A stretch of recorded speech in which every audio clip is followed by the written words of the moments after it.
মালদায় বেকারদের স্বনির্ভর হওয়ার দিশা দেখাচ্ছেন একজন প্রাক্তন শিক্ষক। মালদায় কমলা লেবু ফলাচ্ছেন তিনি, কোনো দার্জিলিং এর কমলা বাগানে নয়। মালদা শহরের একটি বাড়ির ছাদেই ফলছে এমন কমলা। দুটি গাছেই ফলেছে শতাধিক কমলা।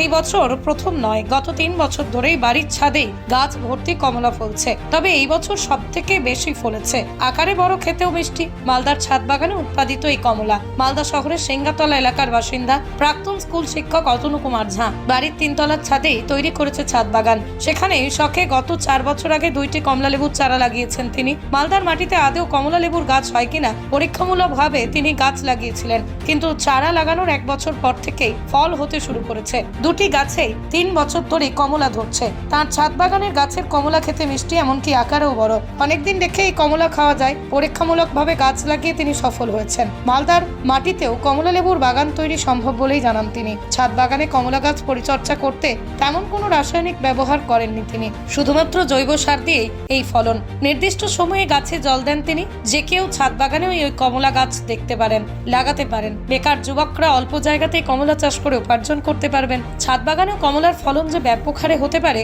তার একটা দৃষ্টান্ত তৈরি করেছেন এই প্রাক্তন শিক্ষক। কমলা লেবুর গাছের পাশাপাশি বর্তমানে কাটিমন প্রজাতির আম দেখতে পাওয়া যায় তার ছাদে। এছাড়াও রয়েছে কাঁঠাল, কামরাঙা, পেয়ারা, লেবু, জামরুল, আপেল সহ বিভিন্ন প্রজাতির গাছ। এই সমস্ত জৈব সার ব্যবহার করেছি।